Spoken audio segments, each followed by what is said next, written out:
తిమోతికి రాసిన రెండవ పత్రిక, తిమోతికి రాసినటువంటి పత్రిక, రెండవ పత్రిక, రెండవ అధ్యాయము 3-4 వచనాలు ఎవరైనా చదవండి. మైకి ఇచ్చిన వాళ్ళు చదవాలా? చూడు బాబు. క్రీస్తు యేసు యొక్క మంచి సైనికుని వలె నాతో శ్రమ అనుభవించు. సైనికుడు ఎవడు యుద్ధమునకు పోవునప్పుడు తన్ను దండులో చేర్చుకొనిన వానిని సంతోష పెట్టవలనని చిక్కుకొనడు. మరియు జట్టు అయిన వాడు పోరాడినప్పుడు ఒక నియమం ప్రకారం పోరాటం చేయకపోతే వానికి కిరీటం దొరకదు. పాటుపడిన వ్యవసాయకుడే మొదటి ఫలములో దేవునికి స్తోత్రం. నేను చెప్పు మాటలు ఆలోచించము, అన్ని విషయాల్లో నీకు ప్రభు వివేకమిచ్చుగాక. ఆమె అట్లా తిమోతికి రాస్తూ తిమోతితో చెప్పే కొన్ని మాటలు ఎక్కడ ఉంటాయి. ఏంటి ఆ మాటలు అంటే, క్రీస్తు యేసు యొక్క, చూడండి ఫస్ట్ వచనం, నా కుమారుడా క్రీస్తు యేసునందు ఉన్న కృపచేత నీవు, హల్లెలూయా. బిడ్డలారా మీరు గమనించండి, క్రైస్తవుడి బలం, క్రైస్తవుడి ప్రభావం, క్రైస్తవుడి యొక్క స్టామినా ఎక్కడుందంటే కృప. హల్లెలూయా. క్రీస్తు యేసునందు ఉన్న కృపచేత నీవు బలవంతుడు కావాలి. ఒకటి, కృప మనలో ఉంటే మనం బలవంతులంగా మారుతాం. ఎందుకంటే మనం యుద్ధ భూమిలో ఉన్నాం. ఎఫెసీ పత్రికలో చెప్పినప్పుడు మనం పోరాడేది దురాత్మలతోనూ అధికారులతోనూ అంధకార చీకటి సంబంధమైన లోకనాథులతో మనం పోరాడుతూ ఉన్నాం. సో ఈ పోరాటానికి కావలసిన ఆ శక్తి, బలం ఎక్కడుందంటే గాడ్స్ గ్రేస్ అన్నమాట. స్తోత్రం చెప్పండి. బాగా చెప్పట్లేదు మీరు. ఎక్కడుంది కృప అంటే? ఏమండి, ఎక్కడుంది నీ బలం అంటే దేవుని కృప. కృప చేత మనం బలవంతులుగా మారాలి. కృప మన మీద ఉంటే, మనము కృప పొందిన వ్యక్తులమైతే, మనము కృప ద్వారా రక్షించబడిన వ్యక్తులమైతే, నిజంగా చెప్తున్నాను దేవుని బిడ్డలారా, మనము బలవంతులుగా మారిపోతాం. హల్లెలూయా. చూడండి, నీవు రక్షించబడ్డం దేవుని సంకల్పం అనుకో, నువ్వు పడిపోయినా జారిపోయినా, లోకంలో కలిసిపోయినా, లోకాశలలో ఇమిడిపోయినా, మరలా నువ్వు బ్యాకప్ అయి రాగలుగుతావు, మరలా నువ్వు మండించబడగలుగుతావు, మరలా నువ్వు రోషం కలిగి ప్రభు కొరకు నిలబడగలుగుతావు. నువ్వు కృప ద్వారా రక్షించబడలేదనుకో, నువ్వేంటంటే సంఘంలోనికి కాలయాపనగా వచ్చి కాలయాపనగా వెళ్ళిపోయినట్టే ఉంటుంది. 2 చేతుల పైకెత్తి స్తోత్రం చెప్పాలి. హల్లెలూయా, హల్లెలూయా. నేను అంటాను, కృప అనే పదం చాలా అద్భుతమైనది. అసలు కృప అంటే ఏంటి? యోగ్యత లేని వాడికి యోగ్యత, అర్హత లేని వాడికి అర్హత, ఎన్నిక లేని వానికి ఎంపిక. అసలు వీడు పనికిరాడు, వీడు వేస్ట్ ఫెలో, అసలు వీడి జీవితం వ్యర్థం, అసలు వీడు దమ్మిడికి పనికిరాడు అన్నవాడు దేవుని కృప వాడి మీద పడితే, దేవుని కృప అలాంటి వ్యక్తి మీద పడితే వారు ప్రయోజకులుగా మారిపోతారు, ఉన్నతులుగా మారిపోతారు, మహిమను క్యారీ చేయగలిగిన ఒక గొప్ప యోధులుగా వారు మారిపోతారు. దేవునికి స్తోత్రం. ఇప్పటికే నీ లోపల అనిపిస్తూ ఉంది, నేను ఎందుకు వేస్ట్ ఫెలోని, నాకెందుకు వ్యర్థమైన జీవితం, నేను చచ్చిపోతే బాగుండు, నీ బ్రతికెందుకు, నాకెందుకు ఇన్ని కష్టాలు, ఎందుకు శోధనలు, ఎందుకు ఇవన్నీ, చిచ్చి జీవితం వద్దు అని నీ లోపల నీకు, నాలో అసలు ఏ మంచి ఉంది. నేను ఒక మాట చెప్తాను బాగానండి. నా యవ్వన కాలంలో నాకు ఒక్క కృప కూడా లేదు, ఒక్క తలాంతు లేదు. మంచిగా పిలిచేవారు కాదండి, నన్ను అసహించుకునేవారు. ఏమండి, నేనంటే అసలు మంచిగా మాట్లాడేవారు కదా, మా నాన్న మా అమ్మ తప్ప, మా కుటుంబం తప్ప ఇంకెవరు కూడా అంత మంచిగా మాట్లాడేవారు కదా. ఏంటి, నేను అంత హీనంగా ఉండేవాడిని, అంత వికారంగా ఉండేవాడిని. నన్ను చూస్తే మీకు అసహ్యం వచ్చి వాంతులు వచ్చేస్తాయి. దానికి తగ్గట్టు నా మాటల విధానం కూడా అలాగే ఉండేది. బూతులు మాట్లాడేవాడిని, పెద్దోళ్ళు ఎదిరించేవాడిని. ఏమండి, మరి చాలా మూర్ఖత్వం అన్నమాట. గొడవలు ఇలా చిరాగ్గా ఉండేది. సైలెంట్గా ఉండేవాడిని, కానీ సైలెంట్గా చాలా చికాకులు తెచ్చేవాడిని మా కుటుంబానికి. అసలు నన్ను ఎవరు ఇష్టపడేవారు కాదు. నేను అనుకునేవాడిని, నాలో ఏ మంచి ఉంది, పోనీ నేను అందంగా ఉన్నానా? లేదు. పోనీ నేనేమైనా టాలెంట్ ఉందా? లేదు. అలాగని నేనేమైనా ఆరోగ్యవంతున్నా? లేదు. దేవునికి స్తోత్రం. ఇలాగ నేను చాలా ఫీల్ అయ్యేవాడిని. దేవుని బిడ్డలారా, నేను ఎప్పుడే యేసుప్రభువుని నమ్ముకున్నానో నాలో ఉన్న టాలెంట్స్ అని నా యేసయ్య బయట పెట్టాడు. హల్లెలూయా. నేను చాలా 1000 సార్లు అనుకున్నాను నేను వేస్ట్ ఫెలోని, నాకు ఎందుకే అలా ఇలా.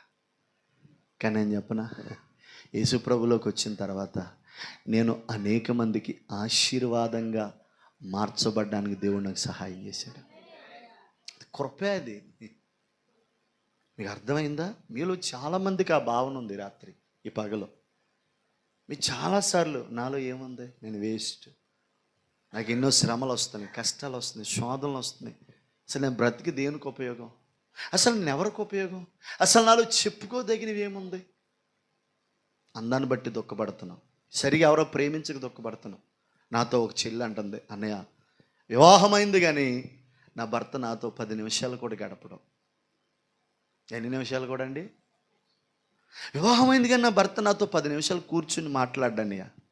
ఎందుకో చెప్పనా, అతనికి ఎప్పుడు సంపాదన కావాలి, ఎప్పుడు డబ్బు కావాలి, ఎప్పుడు లోకం కావాలి. నా దగ్గరికి ఎప్పుడు వస్తాడంటే ఆడికి అవసరమైనప్పుడు తప్ప. నేను ఎలా ఉన్నాను, తిన్నానా, అమ్మ నువ్వేం చేస్తున్నా, పిల్లలు ఎలా ఉన్నారు, నా బాగోగులుగా నన్ను ప్రేమగా చూసుకుంటూ ప్రేమగా మాట్లాడడం నాకు లేదన్నయ్య, నాకు ఉండదన్నయ్య. అమ్మను వదిలొచ్చాను, నాన్న వదిలొచ్చాను, అన్ని వదిలొచ్చాను, కాసేపు నా దగ్గర కూర్చుని ఎలా ఉన్నావు ఏంటని అడిగే దిక్కు లేదు. ఇంకెందుకు నాకు ఈ బతుకని ఒక తల్లి నా దగ్గర విలవెల ఏడుస్తూ ఉంటే నేను అన్నాను, అమ్మ నువ్వు ఎవరికి నచ్చకపోయినా, నీ భర్తకు నచ్చకపోయినా నువ్వు యేసుప్రభుకి ఇష్టమమ్మా. ఒకసారి ప్రార్థనలో కూర్చుని నేనంటే నీకు ఎంత ఇష్టమో మాట్లాడు ప్రభు అంటే నీ మీద ప్రేమను కుమ్మరించేస్తాడు. కొంతమంది పాపం చేసి ఇరిటేషన్గా ఫీల్ అవుతారు. నువ్వు చేసిన పెద్ద పాపమేం కాదు, ప్రతి వ్యక్తి చేస్తాడు. నువ్వు పడిపోవడం ఏమండి, కెరూబు చూడండి, అభిషేకించబడ్డ దేవదూతలు పడిపోయారు.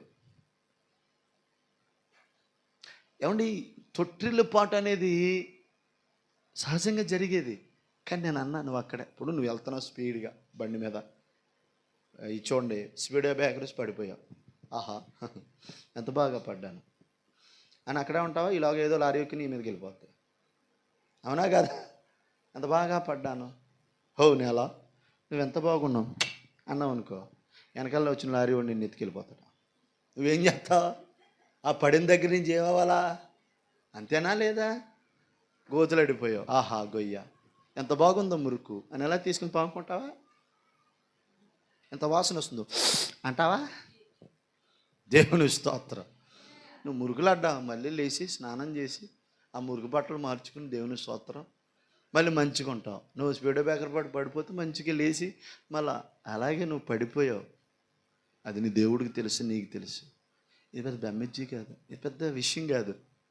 సైతం పదే అంటాడు, నువ్వు వేస్ట్ గడువురా, నువ్వు అలా చేసావురా, నువ్వు పలానా చోట ఎలా చేసావురా, పలానా విషయంలో ఎలా చేసావురా, పలానా అమ్మాయిల విషయంలో ఎలా చేసావు, పలా అబ్బాయి విషయంలో ఎలా చేసావు, నువ్వు అలా చేసావు, ఎలా చేసావు, అలా చేసావు, ఎలా చేసావు, అది ఇది అని నేను చేస్తాడు సైతాను, కృంగదీస్తూ ఉంటాడు. ఆమెం చెప్పండి. అప్పుడు ఆడితో చెప్పాలి, అరే నోరు మీరా పనికిమాలోడా, నన్ను యేసుప్రభు ఎప్పుడో క్షమించేసాడా. మీరు అందరూ అనండి, మీ గుండె మీద చేతి పెట్టుకుని, నన్ను యేసు ఎప్పుడో క్షమించాడు. బాగా ఇష్యూ కాదు, యేసుప్రభు క్షమించాడు. అసలు ఆ మాట నీకు ధైర్యం వచ్చేయాలి. మీరు ఎంతకాలం ఎలా బ్రతికారు పక్కనెట్టేయండి, ఈరోజు నుంచి వదిలేయండి. ఈరోజు అనండి, ప్రభా నేను ప్రభా నేను బాధ పెట్టాను, పడిపోయాను నేను, కానీ నేను అక్కడ ఉండను ప్రభా, లేస్తాను. దేవుని స్తోత్రం. సంసోన్ గారు పడిపోయాడండి. దెలైలా అని ఒక అక్క ఉంది. సంసోన్ అన్నయ్య అక్క చేతులు అడిపోయాడు. దేవుని స్తోత్రం.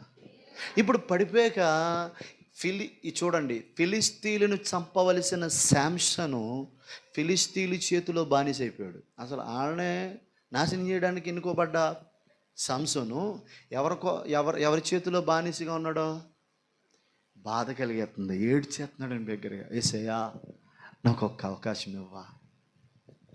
హల్లెలూయా. ఏమంటున్నాడో చెప్పు ఏమంటున్నాడో. మరి ఈ పగలు నువ్వు అడగొచ్చు కదా, ఒక అవకాశం ఈ ప్రభువా, మరలా నా కుటుంబాన్ని కట్టుకుంటాను. ఒక అవకాశం ఈ ప్రభా, మరలా నా ఆత్మీయ జీవితం కట్టుకుంటాను. ఒక అవకాశం ఈ ప్రభా, ఎప్పుడు నా తల్లిదండ్రులకి చెడ్డ పేరు రాకుండా బతుకుతాను. నాకు ఒక అవకాశం ఈ ప్రభా, నాకు ఇది నేర్పు ప్రభా, నన్ను ఇలా నడిపించు ప్రభా. ఇక ఎప్పుడు నా ద్వారా నా తల్లిదండ్రులకి కానీ నా కుటుంబానికి కానీ అపకీర్తి లేకుండా బ్రతుకుతాను. ఒక్కసారి అడగొచ్చు కదా. అసలు నువ్వు అలాగ అడుగుతావని చాలా రోజుల నుంచి యేసుప్రభు చూస్తున్నాను నీ కోసం. అందుకే ఈరోజు నీతో మాట్లాడుతున్నాడు. హల్లెలూయా. ఒక అవకాశం. ఎప్పుడైతే శాంసన్ ప్రభా ఈసారి కృపతో నన్ను జ్ఞాపకం తెచ్చుకు అన్నాడో, నమ్ముతారా దేవుని బిడ్డలారా, తాను లాస్ అయిపోయిన మరలా అదే బలానికి సంబంధించిన కృప మరలా సంసోనును ప్రారంభించబడ్డది.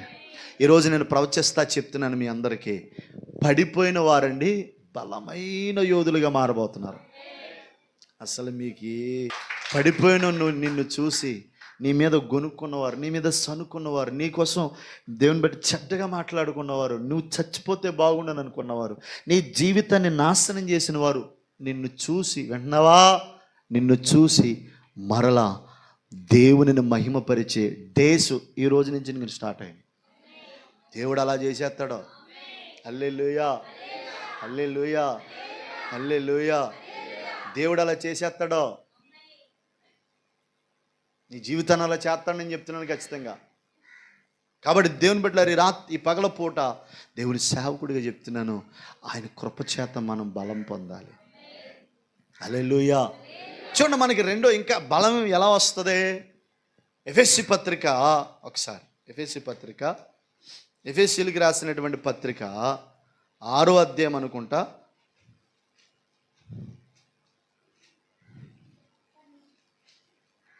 10వ వచనం. 6:10. తుదకు ప్రభువు యొక్క మహాశక్తిని బట్టి. ఆమేన్. గట్టిగా స్తోత్రం చెప్పండి. హల్లెలూయా, హల్లెలూయా. తుదకు ప్రభు శక్తి అనండి ఈ మాట.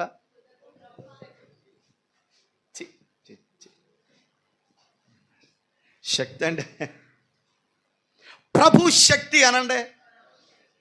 తుదకు ప్రభు యొక్క మహాశక్తిని బట్టి ఆయనలో బలవంతులై. మనం బలవంతులు కావాలంటే ఫస్ట్ ఏంటి? కృప. ఫస్ట్ ఏంటి? అప్పుడే శాతబడి చూపులు కొత్తగా నేర్చుకుని శాతబడి మర్చిపోయి మంత్రాలు నన్ను అడిగినట్టు ఉంది.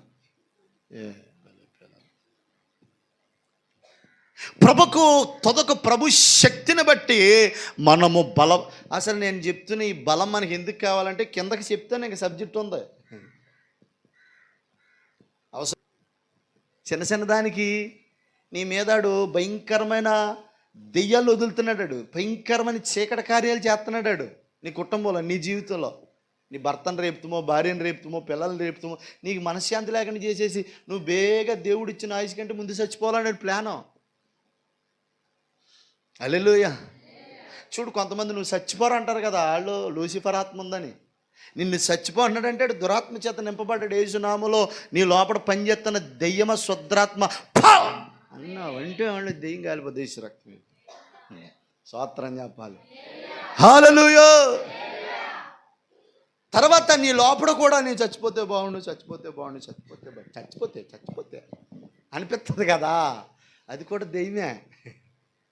దాన్ని మర్యాదగా టిక్కెట్టించి పంపేలేదనుకో, నిజంగా ఫ్యాన్ అదిగో ఫ్యాన్గా పడుతుంది, తిరుగుతుంది, వేసేసుకో అని ప్రేరేపించేస్తాడు. మా ఊర్లో ఒక అమ్మాయి ఆవిడ మందు తాగేసిందండి. మందు తాగేదా కానీ నేను చచ్చిపోవాలా 3 రోజుల నుంచి సైతాన్ గడు ర్యాక్ కొట్టేస్తున్నాడు అట. ఆ ర్యాక్ కొట్టేస్తుంటే ఇక తట్టుకోలేక పేరేపంలో తెచ్చుకుని యేసు రక్తమేజం కలుపుని తాగేసింది. బాటిల్ ఎత్తేసింది యేసు రక్తమేజం.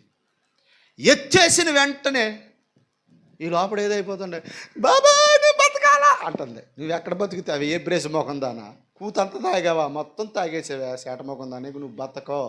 డాక్టర్ గారు అన్నారు చిత్తగించుము ఎక్కడతో, ఏం చరిత్ర అయిపోయింది, తీసుకెళ్ళిపోండి, అర్జెంటుగా తీసుకెళ్ళిపోండి, బయటికి తీసుకొచ్చేలా చచ్చిపోయింది.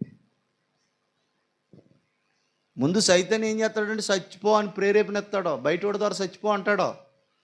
ఇంతమందితో మాటలు పడుతున్నాను, నీకు ఇంటికి వచ్చిన జీవితమే చచ్చిపో అంటాడు. ఫ్యాన్ గురేసుకుంటావా? ఈ మధ్య కలుపు మంది ఈ చీప్గా దొరికినట్టు కలుపు మంది తాగేస్తున్నారు. ఏది తాగినా తాగితే బతకో, ఇవి ఎంత తాగినా బతకో. ఆ గడ్డి అలా ఎండిపోతుందా, నీ పేగులు నీ మూలికలు అన్నీ అలాగ అరిగిపోతాయి. నేను చచ్చిపోవాలనిపిస్తుంది అన్నవాళ్ళు లాస్ట్ నా దగ్గరికి రండి, ఆ లోపల దయ్యాన్ని బయటికి లాగేస్తాను. హల్లెలూయా, బాగా చెప్తలేదండి. హల్లెలూయా. నువ్వు యుద్ధ భూమిలో ఉన్నావు బిడ్డ. రే నానా, నువ్వు యుద్ధ భూమిలో ఉన్నావు. యుద్ధం చేయి, శాతగానోళ్ళ ఉండకో. బైబిల్ అంటది, అపవాదిని ఎదురించుడి మీ యొద్ద నుంచి. ఓ సాతానా, కొంతమంది ప్రార్థన, ఓ సాతానా మమ్మ ముట్టకుము, నీకును మాకును సంబంధములు లేవు. అలాగంటాడు వెళ్ళడండి. నీ మీదకి ఎవరికైనా గొడవ అవుతున్నారనుకో, హలో ఎక్స్క్యూజ్ మీ అక్క, ఇందుకే నా మీద గొడవ ఆడుతున్నావు, నాలో ఏ పాపంగా అనపంట ఊరుకుంటుంది. అది రాదా ఏంటరా అంటే అర్థమైందా? ఇప్పుడు నీ మీద గొడవ వచ్చింది, ముందు అదే గుండెకి చచ్చిపోద్ది.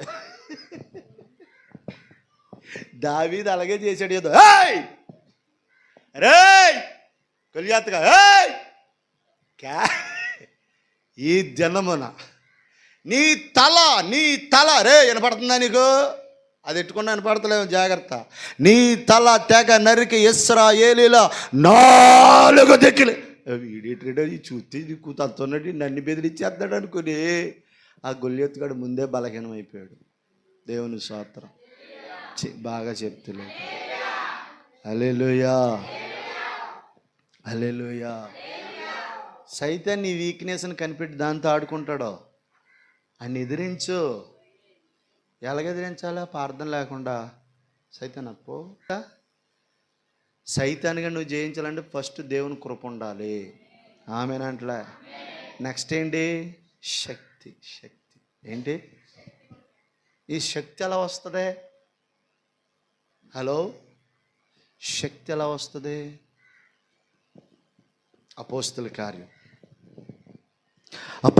కార్యాల గ్రంథం, అపోస్తల కార్యాల గ్రంథం 2వ అధ్యాయం. తక్కువని తీసి మైకున్న వాళ్ళు చదవాల. 8వ వచనం వినబడుతుందా? 1:8 చదువు తల్లి. అపోస్తలుల కార్యాల గ్రంథం 1వ అధ్యాయం 8వ వచనం.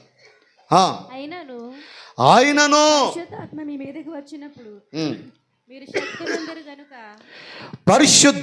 మీ మీదకి వచ్చినప్పుడు మీరు శక్తి పొందెదరు గనుక మీరు యెరూషలేములోను యూదయ సమరయ దేశముల ఎందంతటను భూ దిగంతముల వరకు నాకు సాక్షులయ్యుందరని వారితో చెప్పెను. గట్టిగా చప్పట్లు కొట్టి దేవుని మహిమపరచుదాం. హల్లెలూయా, హల్లెలూయా. మా తమ్ముడు బన్నీ అంత అద్భుతంగా వాయించేస్తున్నాడు. కారణం ఏంటి? దాన్ని మెలకువలు తెలిసిపోయింది మా వాడికి. ముందు కీబోర్డుకి దానికి స్కేళ్ళు అండి, ఆ రాగం, చాలా రాగాలు ఎన్ని ఉంటాయి బాబు? చాలా ఉంటాయి. ముందు రాగాలు తెలియాలి, మెలకువలు తెలియాలి, సంగీతం అన్నీ తెలియాలి. తెలవకుండా నీకు వచ్చింది టే టే నడిపించు టే నానావా టే అంటే అవ్వదు. అవునా? నాకు బైబిల్ తెలవకుండా మీకు బైబిల్ బోధించగలనా? మా వాడు 10th క్లాస్ చదువుతున్నాడు. నాకు కొన్ని చెప్పాడు అనమాట. ఇప్పుడు సైతాన్ గడి గురించి నీకు తెలియకపోతే మనం ఏం చేయలేం. బైబిల్ అంటదే మనం అపవాది తంత్రములు ఎరగని వారము కాదు. ఆమె బాగా చెప్పాలి. చూడండి, అపవాదిని పసిగట్టే మనసు వచ్చేయాలి నీకు. అమ్మా విన్నావా? అపవాది అంటే నీకు అర్థమైపోవాలి. అపవాది తంత్రాలు నీకు తెలిసిపోవాలి. తెలిసిన తర్వాత గద్దించాలి. గద్దించే ముందు నువ్వేం చేయాలంటే నువ్వు బలవంతురాలుగా మారాలి. ఏం చేయాలి? బలవంతురాలుగా ఉండాలి. చాలామంది ఆర్థికంగా దీవించబడలేకపోవడం కారణం ఏంటి తెలుసా? మన కష్టపడితేనే వస్తాయి అనుకుంటారు. కష్టపడాలా. ఫస్ట్ నువ్వు ఆర్థికంగా దీవించబడాలి అంటే ఫస్ట్ దేవుడు నీకు ఏ పని ఇచ్చాడో, కూలి పని చేస్తున్నావా, వ్యవసాయం చేస్తున్నావా, గేదెలు కాపు చేస్తున్నావా, లేకపోతే వ్యాపారం చేస్తున్నావు, ఉద్యోగం చేస్తున్నావు, ఏదో ఒకటి చెయ్యాలి, చిన్నదో పెద్దదో, నీకు ఆర్థికంగా లాభం వచ్చి ఏదో పని చేయాలి. ఆ పని చేస్తా ఆ పనిలో నమ్మకంగా ఉండాలి. ఇవాళ వింటున్నారా, ఇవాళ పొలం పని చేసి రేపు పొద్దున్న గేదెలు కాసి ఎల్లుండేమో ఏమండి వ్యాపారం చేసి ఇలాగా రోజుకోటి గంటకోటి చేస్తే నీకు రాదు. నీకు చేసింది ఏదో దాని మీద నమ్మకంగా ఏం చేయాలి, కొనసాగి. అలా కొనసాగుతూ ప్రభువుని అడగాలి, ప్రభా నా యొక్క వ్యాపారం దీవించు, నా యొక్క పొలమును దీవించు, నా యొక్క పరిస్థితులన్నీ దీవించని ప్రభు సన్నిధిలో మనం ఏం చేయాలి, ప్రార్థన చేయాలి. దేవునికి స్తోత్రం. మన వ్యాపారాలు దీవించబడాలంటే, మనం అభివృద్ధి చెందాలంటే ఖచ్చితంగా మనం ప్రేయర్ చేయాలి. దేవుని బిడ్డలారా, ప్రభా ఇది నేను చెయ్యాలి, ఇది చెయ్యాలి, దీంట్లో నేను ముందుకెళ్ళాలి, నాకు ఆశీర్వాదం దయచేయండి, నాకు కృపనివ్వండి ప్రభువా అని ప్రార్థన చేసుకోవాలి. దేవుని బిడ్డలారా, హల్లెలూయా. దేవుడు ఆత్మ. చూడండి, శక్తి అంటే, ప్రభు శక్తి అంటే దేవుని బిడ్డలారా పరిశుద్ధాత్మ నింపుదల. ఆమేనండి. మనం శత్రువుని జయించుటకు బలవంతులుగా మారాలంటే ఫస్ట్ ఏంటంట ఫస్ట్ ఏంటి, కృప. రెండేంటి, శక్తి. మూడేంటి, పరిశుద్ధాత్మ. శక్తి అంటే బావేనండి, శక్తి అంటే వాక్యం. అర్థమైందా? శక్తి అంటే వాక్యం, శక్తి అంటే అభిషేకం. హల్లెలూయా. ఈ రెండు నీరు వాక్యంతో ఉదయాన్నే నీ హృదయాన్ని నింపుకోవాలి. పొద్దున్నే లెగ్గానే విడవబడిన దేవదూతలాగా టీ ఎట్టుకుని తాగేసి కొంపలాంట పడిపోయి ఆ మాట ఈ మాట చెప్తుంది కాదు. పొద్దున్నే లేవగానే 5ంటికి లేతే 6ంటికి మనోళ్ళు వాక్యం చదువుతులేదని తెల్లగారు గట్ల ప్రార్థనలో ముందు ఏదోటి ఒక వాక్యం వినిపించేయాలని చిన్న వాక్యం చెప్పేస్తున్నాను. హల్లెలూయా. ఎరా ఏమైనా అట్టేసుకున్నాయేంటి అయ్యలు అని ఒక ఆత్మ ఏడిపోతుంది. హల్లెలూయా. ట్యాబ్లెట్లు ఇచ్చారు కానీ కంట్రోల్ అవ్వలే. దేవుని స్తోత్రం. లాగేలా అంతేగా, ఇక రెజ్లెట్ లాగేతాను కానీ దాని పని అవ్వదు. దేవునికి మహిమ కలుగునుగాక. బాగా చెప్పండి బిడ్డలారా. నేను అంటాను దేవుని బిడ్డలారా ప్రభు శక్తితో నింపబడాలి. ఓకేనా? రండి ఇప్పుడు ఎఫెసీ పత్రికలోనికే రండి. ఓకేనా? చూడండి, కృపచేత బలవంతులు. నీవు అనేక సాక్షులు ఎదుట నా వలన వినిన సంగతులను ఇతరులకు బోధించుటకు సామర్థ్యము గల నమ్మకమైన మనుషులకు అప్పగించు అంటూ ఏమన్నాడు తెలుసా? క్రీస్తు యేసు యొక్క మంచి సైనికుడిలా పోరాటం చెయ్యాలి. ఆమేనండి. బాగా చెప్పట్లే. మంచి సైనికుడిలా మనం ఏం చేయాలి? పోరాటం. చూడండి, మనం యుద్ధ భూమిలో ఉన్నాం అనండి. యుద్ధ భూమిలో ఉన్నాం. యుద్ధ భూమిలో ఉన్న మనకి కృప కావాలి, యుద్ధ భూమిలో ఉన్న మనకి వాక్య బలం కావాలి, యుద్ధ భూమిలో ఉన్న మనకి అభిషేకం కావాలి, యుద్ధ భూమిలో ఉన్న మనకి ఆరాధనాత్మ కావాలి. ఈ 4 ఆయుధాలు మనకుంటే శత్రువుని జయించటానికి మనం బలవంతులుగా నిలబడగలం. ఆమేన్ చెప్పండి. ఈ 4 లేకుండా సైతాన పో రా అస్సన్నవునికి చెంపలాంచేద్దాం. దేవుని స్తోత్రం. ఓకే, మనం వేటితో పోరాడాలి అండి? దురాత్మ. కొన్ని దురాత్మల కోసం చెప్తాను. ఫస్ట్ సమూయేలు మొదటి పుస్తకం 17వ అధ్యాయం. సమూయేలు పుస్తకం మొదటి పుస్తకం 17వ అధ్యాయము 1 నుంచి 11 వచనాలు చదవండి. త్వరగా తీర్చి చదవ, టైం అయిపోయింది, ముగించేస్తాను. ఫిలిస్తీన్లు తమ సైన్యముతో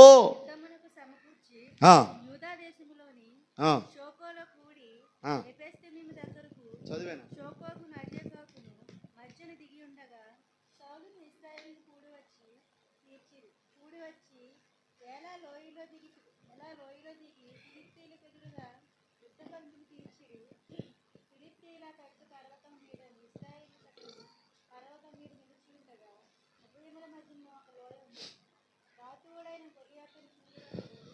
గాతువడని 4వ వచనం. గాతువడని గొల్యాతు అని ఒక శూరుడు ఫిలిస్తీన్ల దండులో నుంచి బయలుదేరుచుండిన అతడు 6 మూరడేసి జాన ఎత్తు మనిషి. అతని తల మీద రాగి శిరస్రాణం ఉండెను.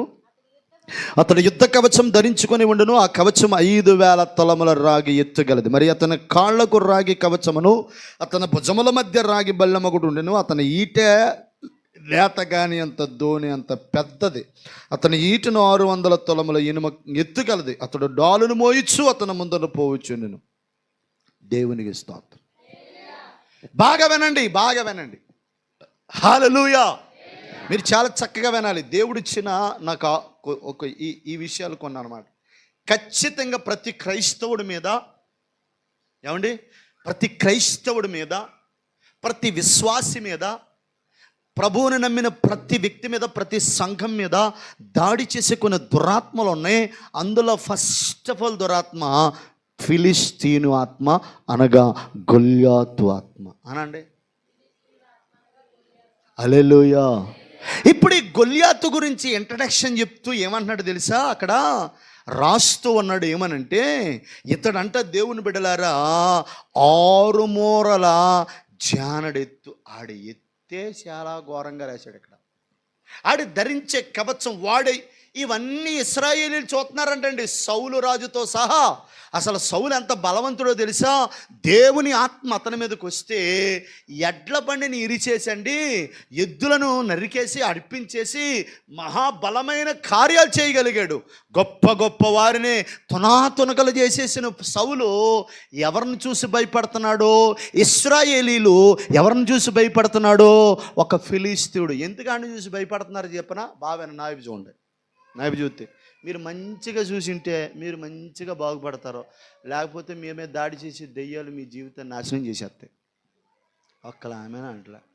హల్లెలూయా, హల్లెలూయా.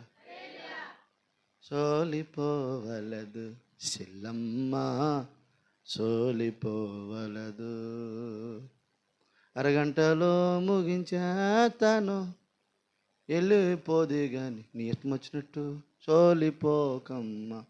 హల్లెలూయా. చేతుల పైకి స్తోత్రం చెప్పండి. చూడండి, ఇశ్రాయేలీలు, ఫిలిస్తీన్లు కూడా, ఇశ్రాయేలీలు తర్వాత సౌలు కూడా ఏం చూస్తున్నారంటే ఆడి పై రూపాన్ని చూస్తున్నారు. హలో చెల్లా, తెల్లా, అనియా, అక్క, ఏం చూస్తున్నాడా?